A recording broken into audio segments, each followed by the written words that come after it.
informed that one of the respondents was served and he wants to appear in person. Mr. Imran Ahmed Niazi was the petitioner. इसमें हमने लिखा था, and if he wants to be represented, the jail superintendent should do the needful. Right. This is a matter of law, so we want to restrict it to a matter of law.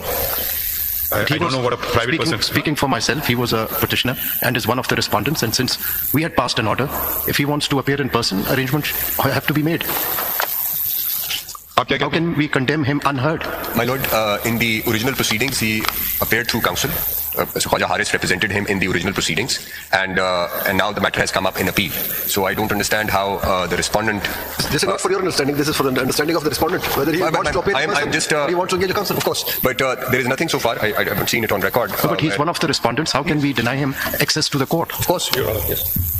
Yeah. At the first stage, my lord, the matter was heard for about almost a year, and throughout the year, Haris Ahmed Sahab represented. That is understood, you see, since it's a matter that involves, NAB, which has been perceived as being involved in political engineering, so if he wants to appear in person, how can he be denied access to the court?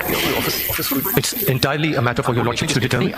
Would it be fair? My lord, your lordship can, because it's a matter of law, either give him time to engage counsel or allow him video link if there are other problems in terms of appearance. Even if he wants to appear through video link, yes, but we can't deny him access. It's for the Attorney General, my lord, to answer. My lord, ultimately it is going to be your decision how you wish to. He may be. You see, he's also one of the respondents. I'm not. The issue is very simple. This is not a matter of personal rights. It's a matter of a vires of a legal amendment. Yes. Right? Now, if we are being used for other purposes, fine, that's okay. But it's not a matter of individual right or individual I'm affected by this law. And the last order had specifically stated that had set out the reasons in paragraph 5 that it is a matter, and if he wants to be represented, the jail superintendent should do the needful. Okay, now this, where a matter of pure constitutional law and the ultra vires or the intra vires of a amendment is to be sought, will we be assisted by a person who's not a lawyer?